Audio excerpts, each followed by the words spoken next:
In the small, sun-drenched town of Everwood, Georgia, where wide-open fields met quiet neighborhoods, lived Marcus Bell, a hard-working African-American man in his early 40s. A quiet strength defined him. Broad-shouldered and soft-spoken, Marcus was known for his integrity, kindness, and a stubborn streak that could match the red clay of Georgia itself. His days began before sunrise. Marcus would lace up his worn boots, sip black coffee from his chipped navy mug, and step outside onto his porch overlooking the 12-acre stretch of land he inherited from his late grandfather, Walter Bell. That land wasn't just property, it was history. His grandfather had worked 2 jobs for 30 years to afford it. Every inch held memories, stories of resilience passed down from generations who had survived through much worse. Marcus ran a small organic farm on that land. He grew collard greens, tomatoes, sweet potatoes, and raised a few goats and chickens. It wasn't glamorous, but it was honest, and it kept him afloat. On weekends, local families from the town would stop by the Bell Farm stand at the edge of the property to buy produce and homemade jams. Children loved coming to see the animals, and the elders came for Marcus' quiet conversations and warm laugh. He lived alone, his days filled with work, quiet reflection, and a deep connection to the earth beneath his feet. But behind the peaceful exterior, Marcus carried weight. Since losing his parents in a car crash at 19 and helping raise his younger sister, he had learned that nothing in life came easy. Now that she was grown and living in D.C., Marcus had no family nearby. His land was his legacy, his sanctuary. Just beyond Marcus' east fence line lived Chad Whitmore, a man with a very different reputation. Chad was a white real estate developer in his 50s, smooth-talking and always dressed like he was headed to a country club, even when mowing his lawn. He moved into Everwood 5 years ago and quickly gained a reputation for being persuasive, arrogant, and dangerously ambitious. Chad didn't see the land the way Marcus did. To him, it wasn't history, it was opportunity. With property prices rising and his eye on building upscale homes, Chad had already bought up 3 neighboring plots and bulldozed the older homes. What stood now was the start of Whitmore Acres, a gated community that Marcus had strongly opposed at town meetings. Marcus and Chad rarely spoke more than a curt hello. The tension between them was no secret. Marcus had caught workers from Whitmore's construction crew mistakenly placing survey flags on his property line more than once. He'd asked them to move them, but the flags kept coming back, inching closer to his barn every week. Each time, Marcus documented everything with dates and photos just in case. One warm Saturday afternoon in April, as Marcus dug holes to plant new fruit trees, he noticed something unusual. A sleek black SUV was parked right near his eastern boundary, where an old oak tree had long marked the edge of his land. Men in suits walked around it, talking and pointing. Then Marcus saw Chad, standing smugly with a rolled-up blueprint in his hand. Marcus wiped the sweat off his brow and approached. "Afternoon," he called out. Chad turned, smiling like a man who'd already won. "Hey there, Marcus. Just showing some folks' future plans." "Future plans?" Marcus asked, squinting at the map in his hand. Chad held it up. "Yeah, see here? This area, we're putting in a small recreational park. Nice little walking trail, benches. You'll benefit too. It's practically your backyard." Marcus looked at the map. His barn was on it. "This is my land," Marcus said sharply. Chad shrugged. "Might want to double-check your deed. Boundaries shift over time. Survey says this part's on my parcel now." A storm stirred in Marcus' chest, but he held it back. "You know damn well it hasn't shifted an inch since 1967. Chad smirked and waved a hand. "Hey, I'm just going by what the professionals tell me. If there's a disagreement, that's what the courts are for, right?" That night, Marcus sat at his kitchen table, fingers pressed to his temples, rereading his deed for the 100th time. It was clear. His grandfather had walked the boundary line with him as a teen, making him memorize every tree and marker. There was no mistake. But a few days later, Marcus received a letter, official, printed on fine paper with a lawyer's name embossed at the top. Chad Whitmore was claiming ownership of a 2-acre slice of Marcus land, including the barn and one of the 2 water wells. The letter included a survey, hastily done, with suspicious discrepancies. Marcus felt the floor shift under him. The barn held his tools, seed supplies, and family heirlooms. The well irrigated half the crops. Losing it would cripple the farm. He stared out the window at the land glowing gold under the evening sun. How could a man just try to take what wasn't his? That night, he pulled out the photo albums. Black and white pictures of his grandfather tilling the soil. Aerial shots from old county records. He took notes, drew maps, compiled everything. "I'm not going down easy," he muttered to himself. But deep in his gut, a whisper of dread had begun. Something bigger was coming. Something that would test everything he believed about justice, power, and who really owned the ground beneath their feet. Marcus stood alone at the county records office, fluorescent lights humming above him as he flipped through manila folders. His calloused fingers traced maps, deeds, and land surveys that dated back over 50 years. Each document seemed to scream the same truth. The land was his.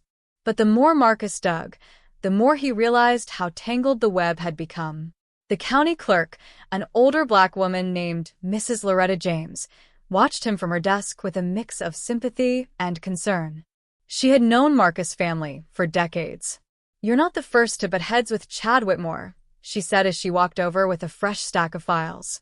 "But you might be the first with enough backbone to fight him right." Marcus looked up.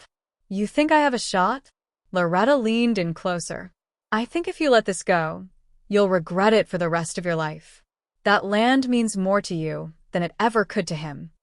Encouraged, Marcus began building a legal case. He hired attorney Jason Cole, a sharp, no-nonsense black lawyer from Atlanta who specialized in property disputes. Jason had grown up in a farming family himself and immediately connected with Marcus' cause. "This isn't just about land," Jason said during their first meeting. "This is about legacy theft. And I promise you, we'll hit him where it hurts." Jason filed a counterclaim within a week. But the Whitmores came prepared. Chad's legal team was extensive, expensive, and aggressive. They filed a motion for emergency ownership transfer, citing recent surveys and historical usage patterns that Marcus had supposedly overlooked. Marcus' world began unraveling. First came the trespassing. Construction workers marched in like they already owned the place. They dug shallow trenches, spray-painted markers, and even fenced off the area near the barn. One afternoon, Marcus returned from a supply run and found the barn padlocked with a bright red sign, "Property of Whitmore Holdings, no trespassing." His blood ran cold.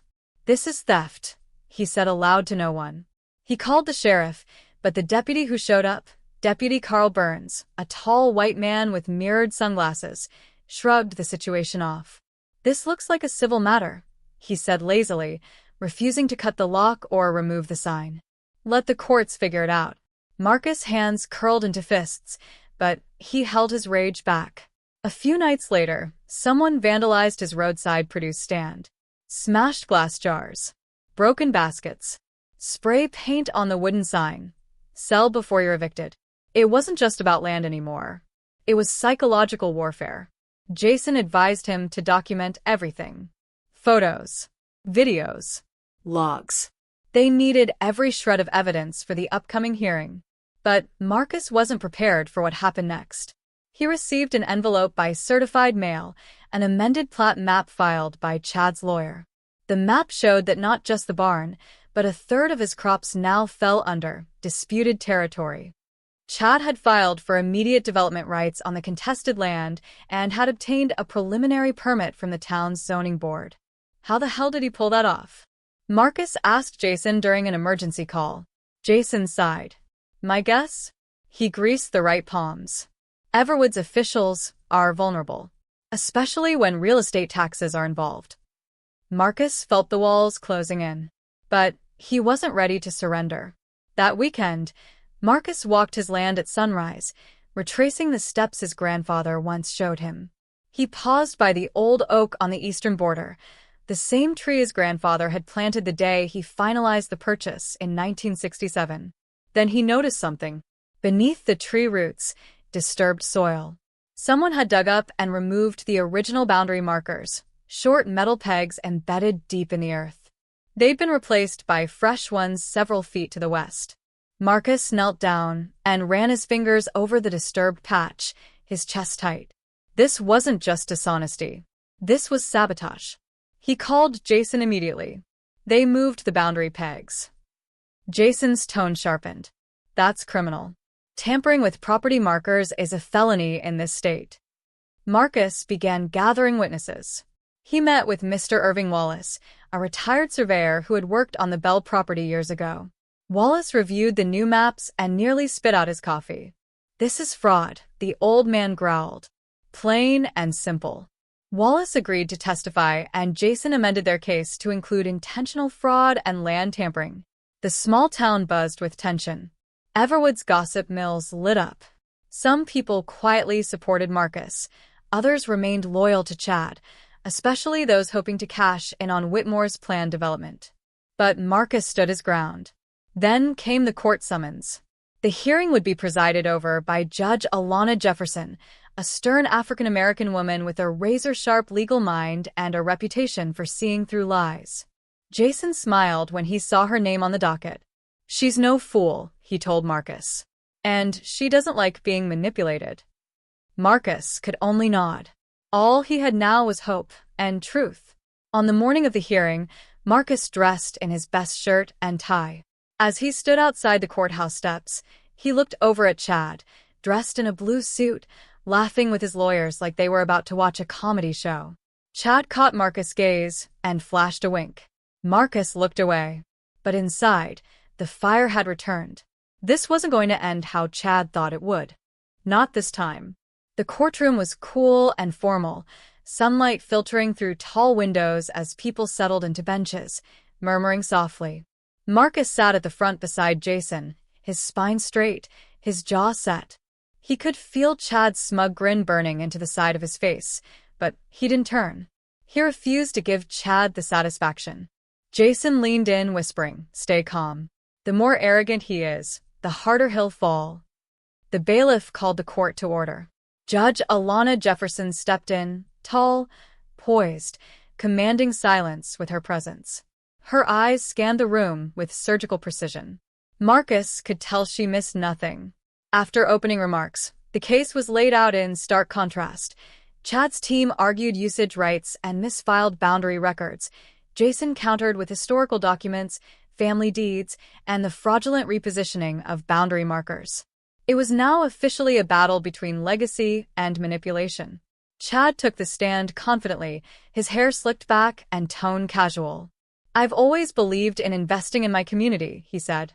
"That land was underutilized for years. I simply revived its potential.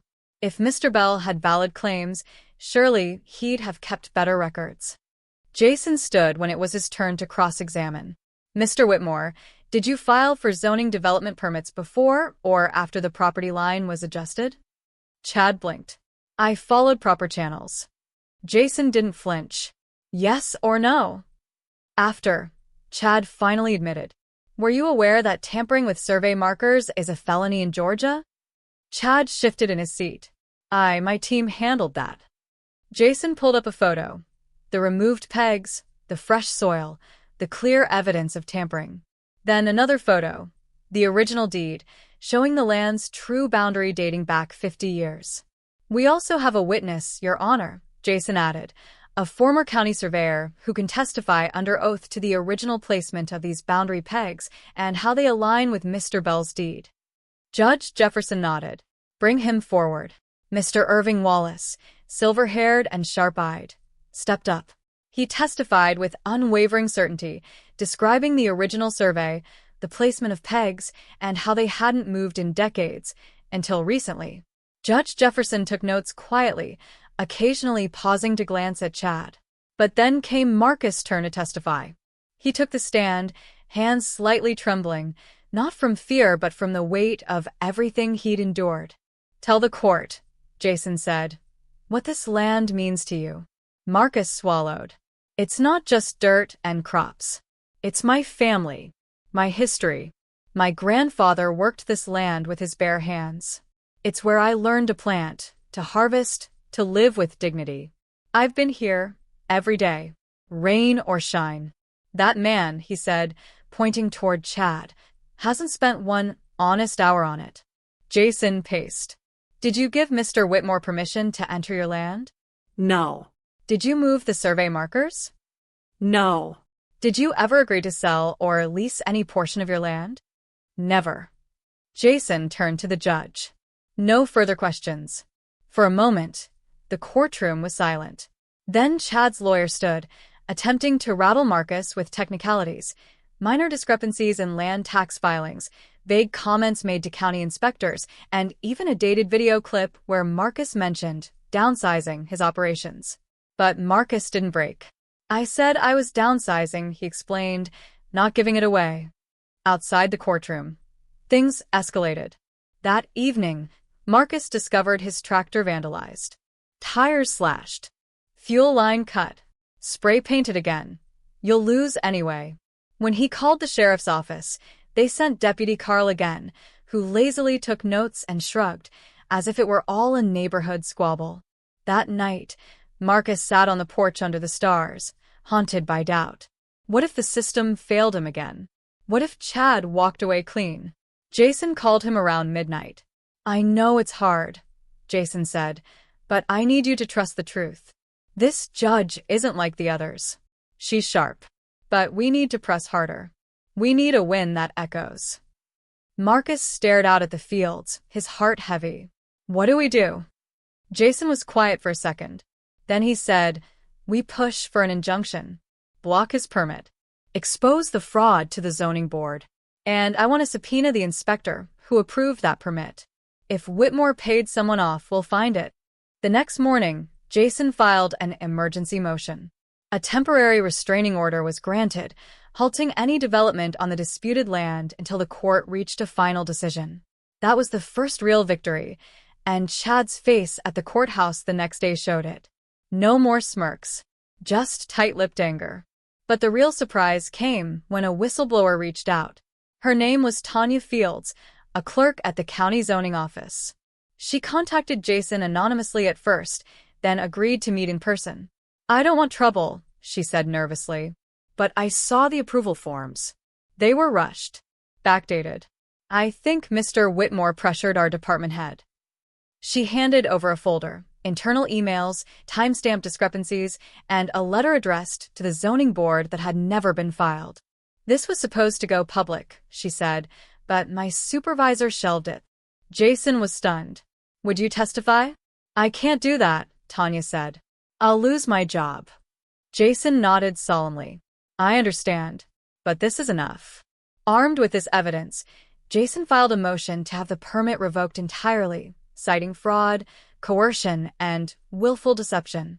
Marcus, watching the legal storm intensify, felt the tide turning. But with every step forward, the risks grew. Whitmore's attorneys threatened defamation suits, and rumors spread that Marcus might lose not just the land, but be countersued for damages if the court ruled against him. Still, Marcus stayed the course. I didn't start this, he told Jason one evening, but I damn sure will finish it. The courthouse was packed for what many in town were calling the trial of the season. Reporters stood outside, cameras aimed, microphones ready. Even locals who hadn't cared about land disputes showed up, whispering in the hallway, drawn to the drama of a small black farmer taking on the powerful and polished Chad Whitmore. Marcus arrived in his usual work boots and neatly pressed flannel shirt. His clothes didn't carry a brand name, but his presence had weight now. He nodded silently to Jason as they stepped into the courtroom, their confidence quiet but undeniable. Judge Jefferson entered with a gravitas that immediately silenced the crowd. Today, she began, we'll review evidence submitted in supplemental filings, including the motion to revoke permits and the alleged suppression of internal communications at the zoning department. Jason stood. Your Honor, the defense would like to call a surprise witness, Tanya Fields.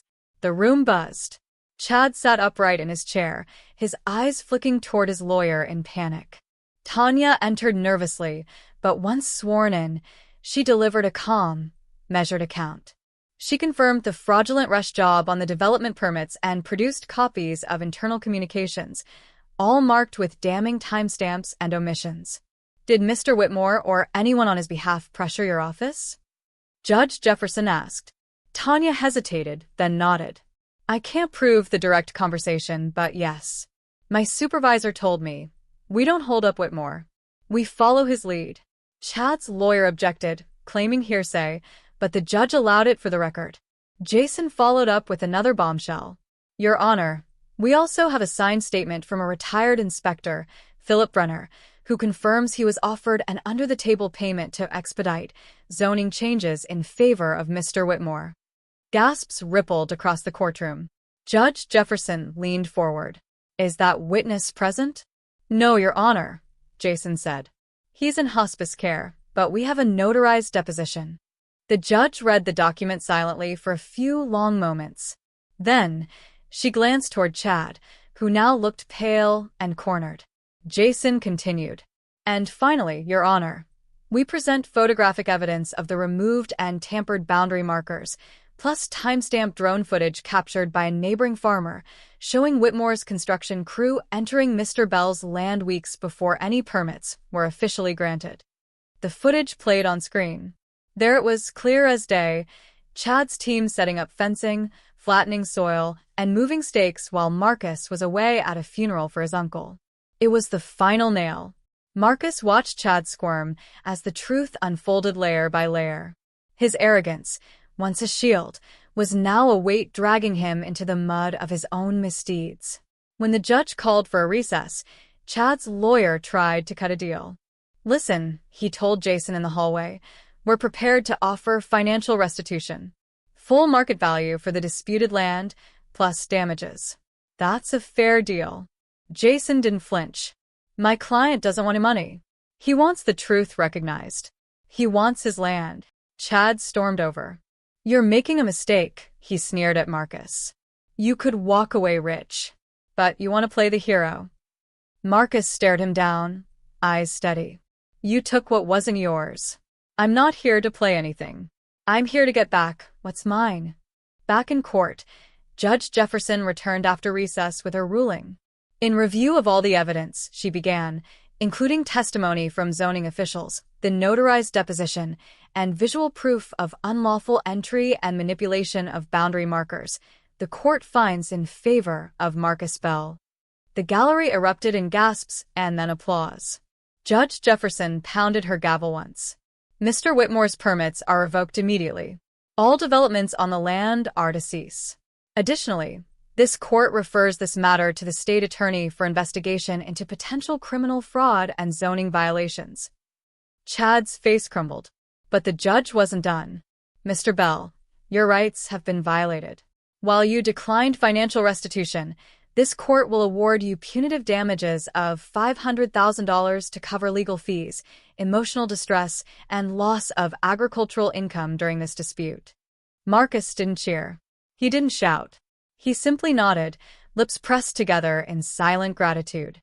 His ancestors' dignity had been defended, not just in memory, but in the eyes of the law. As the crowd filed out, people stopped to shake Marcus' hand.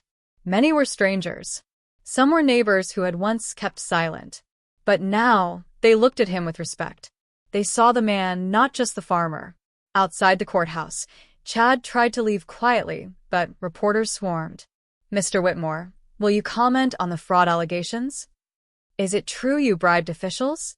Did you think you'd get away with stealing a black farmer's land? Chad shoved past them, his expensive shoes splashing in the mud.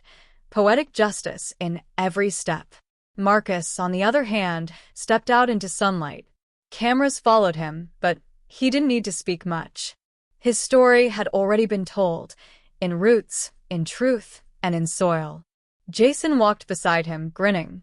You did it. Marcus looked toward the horizon. The land stretched before him like a reward earned through fire. No, he said. We did it. The court's ruling had changed everything, but as Marcus stepped back onto his reclaimed land, it didn't feel like a victory parade. It felt like home. The sun hung low in the sky, casting golden light across the rows of soil that had once been lined with bulldozers and scaffolding. Now, it was quiet again, just the wind, the birds, and the soft crunch of his boots on the earth. He stood at the edge of the field, hands on his hips, and breathed deeply. The soil had suffered. Grass patches were torn, and the young crop lines had been disturbed, but they weren't ruined. Marcus knew this land better than anyone, and he'd seen it come back from worse. With care and time, it would heal, just like him.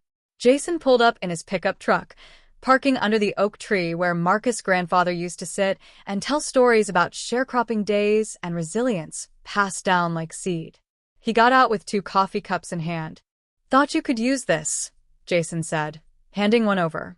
Marcus accepted it, nodding with quiet gratitude. "You didn't have to go that hard in court, but I'm damn glad you did." Jason chuckled. "You were right.